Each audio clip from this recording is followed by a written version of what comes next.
이 새벽에도 오신 여러분들, 하나님 앞에 간구할 때에 하나님께 상달되어지는 은혜 새벽 되기를 주의 이름으로 축원합니다. 오늘 에스겔 말씀을 읽었습니다. 에스겔 사람의 이름, 에스겔 선지자가 기록했기 때문에 에스겔서다 이렇게 표현이 되어 있습니다. 이 에스겔은 하나님은 강하게 하신다, 하나님은 단련시키신다, 이런 뜻을 갖고 있습니다. 3절에 보면 갈대아 땅 그발 강가에서 여호와의 말씀이 부시의 아들 제사장 나 에셀에게 특별히 임하고 라고 되어 있습니다. 그러니까 하나님께서 자기에게 찾아와서 하나님의 말씀을 주셨는데 그것이 어디냐? 바로 갈대아 땅 그발 강가였다 라고 말씀을 하고 있습니다. 자, 그렇다면 언제였을까? 그 때를 1절에서 말합니다. 30해 넷째 달 초 닷새에 내가 그발 강가 사로잡힌 자 중에 있을 때에 라고 되어 있습니다. 여기 30해라고 할 때 어디를 기준해서 30해 30년 이걸 말하고 있을까? 여러 가지 이야기가 있을 수 있지만은 대표적으로 30해, 이것은 에스겔이 30살이 될 때라고 봅니다. 그러니까 다시 말하면 지금까지 제사장이나 선지자나 왕이나 일반적으로 이스라엘의 공식적 활동을 하는 나이가 30세예요. 그러므로 30살 때에 여호와의 말씀이 에스겔에게 임했다, 이렇게 보면 됩니다. 그렇다면 그가 사로잡혀 갔다라고 할 때에 뭘 말하는 걸까? 우리가 그동안에 계속해서 말씀을 들었지만은 바벨론에 의해서 이스라엘이 유다가 패망되어질 때 포로로 끌려간 사람, 그가 바로 에스겔이었다, 이 말씀을 하고 있습니다. 그러면 여기에 장소를 그발 강가라고 되어 있는데 그 의미가 무엇일까? 강가, 그냥 강가 이런 생각을 할 수 있지만은 사람이 살기가 가장 힘들고 어려운 이들이 모여 사는 곳, 이렇게 이해하시면 됩니다. 왜냐? 우리가 6.25 직후에 가장 가난하고 소위 힘들고 어려운 사람들이 어디에 모여 살았나요? 한강이요. 한강변에 가장 힘들고 어려운 사람들이 모여 산 거예요. 여러분들이 기억할는지 모르겠지만 노량진 그 한강 강가에, 그리고 뚝섬 그 한강 강가에 가난하고 힘든 사람들이 그 지역에 모여 산 것을 봅니다. 캄보디아에 갔더니 캄보디아에도 똑같아요. 제가 갔을 때 선교사님들에게 이곳에 가장 힘들고 어려운 사람들이 모여 사는 곳으로 안내를 해 주십시오 라고 요청을 했더니 메콩 강가로 안내를 해 주셨어요. 그러니까 그 강가 그곳에 나무로 얼기설기 놓고 그 위에서 물을 떠서 거기에서 다 생활을 해요. 소대변도 거기에서 배설을 하기 때문에 강물이 아주 똥물이 되어 있는 그런 곳에서 지내고 있는 것을 볼 수가 있었어요. 그러니까 그발강가라는 것은 여기에 낭만적 근사한 모습으로 표현되고 있지만 사실상은 어떠하다, 힘들고 어렵고 못 사는 사람들이 모여있는, 사람들이 살기 어려운 곳에 모여있는 곳에 에스겔이 살고 있었다, 이 부분을 말씀하고 있다, 그런 얘기입니다. 그렇다면 에스겔에게 하나님께서 나타나서 보여주고자 했던 것, 그게 뭘까요? 뭘 보여주고 싶은 걸까요? 그게 1절 말씀에 보면 이렇게 말하죠. 하늘이 열리며 하나님의 모습이 내게 보이니, 하나님의 모습을 보여주고 있다, 이렇게 말씀을 하고 있습니다. 그렇다면 하나님의 모습을 보여주고 있을 때에 어떤 하나님의 모습을 보여주고 있는 걸까요? 여러분 이미 읽어서 알겠지만은 에스겔 1장에서 굉장히 강조, 반복하는 게 있잖아요. 뭘까요? 그게 넷이에요. 넷, 4예요, 4. 우리가 4절 말씀에 보면 내가 보니 북쪽에서부터 폭풍과 큰 구름이 오는데 그 속에서 불이 번쩍번쩍하여 빛이 그 사방에 비치며 그 불 가운데 단새 같은 것이 나타나 보이고 라고 되어 있어요. 여기에서 보면 뭘 얘기하죠? 넷을 얘기하죠. 폭풍과 큰 구름과 불과 단새, 넷을 소개해요. 그리고 5절에 보면 그 속에 네 생물의 형상이 나타나는데 네 생물을 얘기해요. 그리고 10절에 보면 얼굴의 모양은 넷의 앞은 사람의 얼굴이요, 넷의 오른쪽은 사자의 얼굴이요, 넷의 오른쪽은 소의 얼굴이요, 넷의 뒤는 독수리의 얼굴이니 사람과 사자와 소와 독수리 넷을 소개하고 있는 걸 봅니다.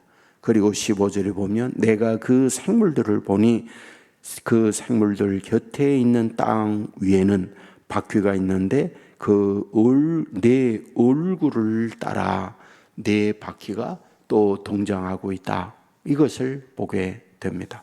그리고 1절 말씀에도 보면 그곳에서 그렇게 말하고 있는 거죠. 넷째 딸을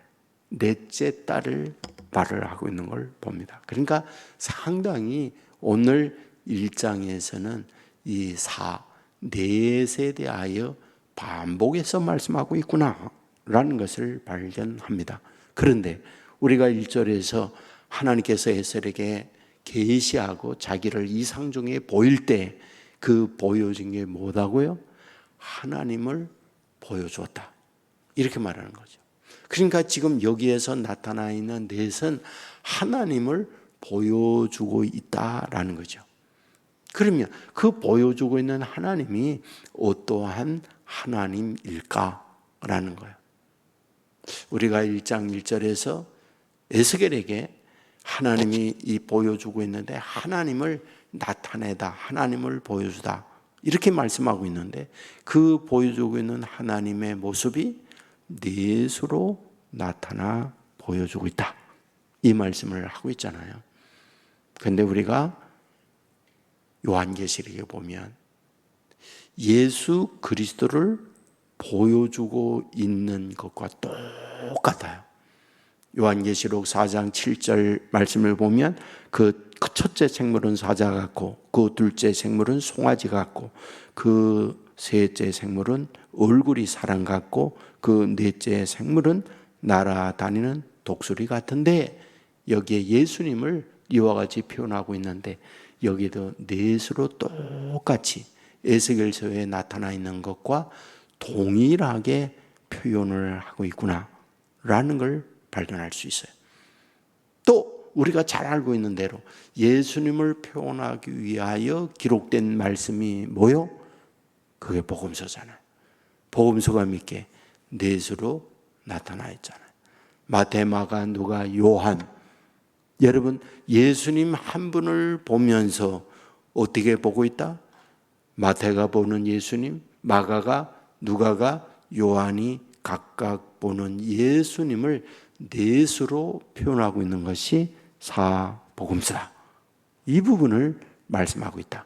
그러므로 오늘 여기에 에스겔에서 넷을 말하고 있을 때 그 넷은 하나님을 표현하고 있는데 그 하나님의 표현하고 있는 넷은 곧 계시록에 나타나 있는 예수님을 일찍이 에스겔에게 보여주고 있는 말씀이다. 그런 얘기죠.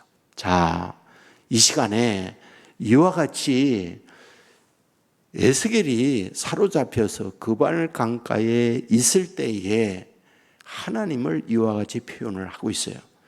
예수 그리스도를 이와 같이 보여주고 있습니다. 그렇다면 어째서 이와 같이 예수님을 보여주고 있는 걸까요? 그게 28절에 보면 그 사방 광채의 모양은 비 오는 날 무지개 같으니 이는 여호와의 영광의 형상의 모양이라.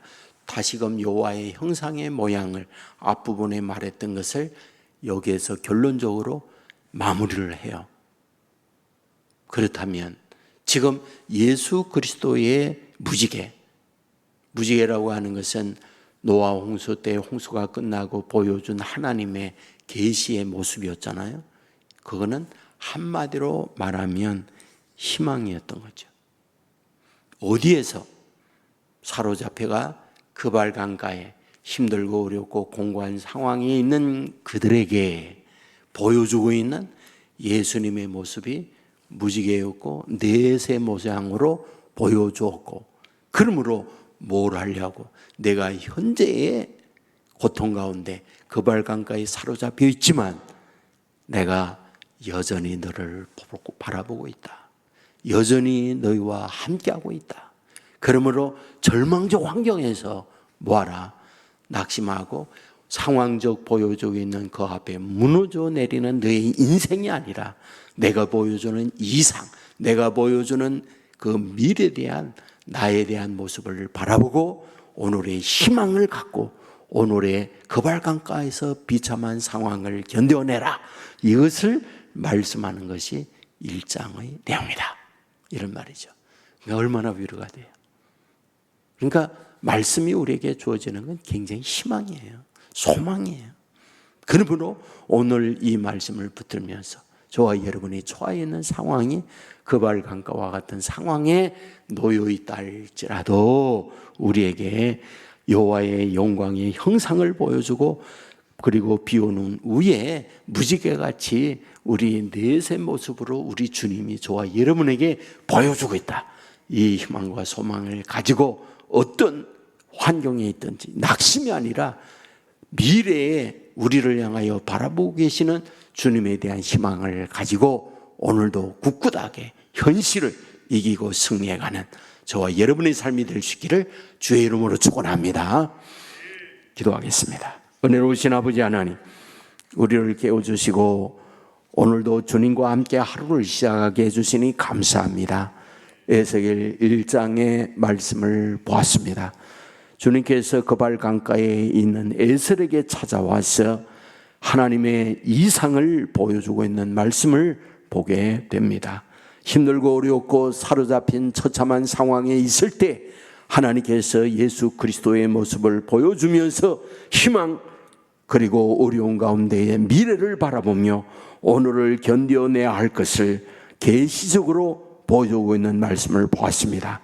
주여, 이 땅 위에 살면서 우리가 그발강가와 같은 사로잡힌 상태에 놓여 있다 할지라도 여전히 이와 같은 하나님의 자녀들을 바라보고 계시는 주님이 있다는 믿음을 잃지 않게 하여 주옵소서.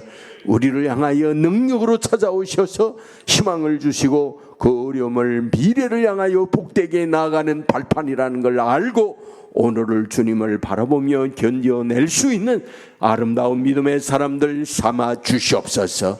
이 시간에도 기도할 때에 하나님의 뜻이 주의 종들을 통하여 이 땅 위에 이루어지게 하여 주옵소서. 이제 내일은 금년 마지막 날이고 송구 용신 예배가 있는 날이고 또한 다음 날 주일이요 1월 첫날입니다. 주여, 주의 종들 하루를 보내고 새해를 맞이하는 이 시간에 주와 함께 출발을 하고 주와 함께 새 미래를 설계하며 나아가는 주의 자녀들이 되게 하여 주옵소서. 아버지 하나님이여, 드려지는 헌금이 있사오니 받아주시고 기도의 제목대로 가정 위에 한없는 하나님의 은혜와 축복을 폭포수와 같이 부어 주시옵소서. 온 세계 교회, 은혜로운 교회, 성령이 충만한 교회, 기도의 응답이 있는 교회, 인생의 문제에 해답을 얻는 교회, 주의 사랑과 은혜가 넘치는 교회가 되게 하여 주시옵소서. 아버지의 뜻이 주의 종도를 통하여 저들의 가정과 우리 교회에 이 땅 위에 이루어지게 해 주실 줄 믿사오며 우리 주 예수님 이름으로 기도드리옵나이다. 아멘. 하늘에 계신 우리 아버지여, 이름이 거룩히 여김을 받으시오며 나라 임하오시며 뜻이 하늘에서 이룬 것 같이 땅에서도 이루어지이다. 오늘날 우리에게 일용할 양식을 주옵시고 우리가 우리에게 죄 지은 자를 사하여 준 것 같이 우리 죄를 사하여 주옵시고 우리를 시험에 들게 하지 마옵시고 다만 악에서 구하옵소서. 대개 나라와 권세와 영광이 아버지께 영원히 있사옵나이다. 아멘.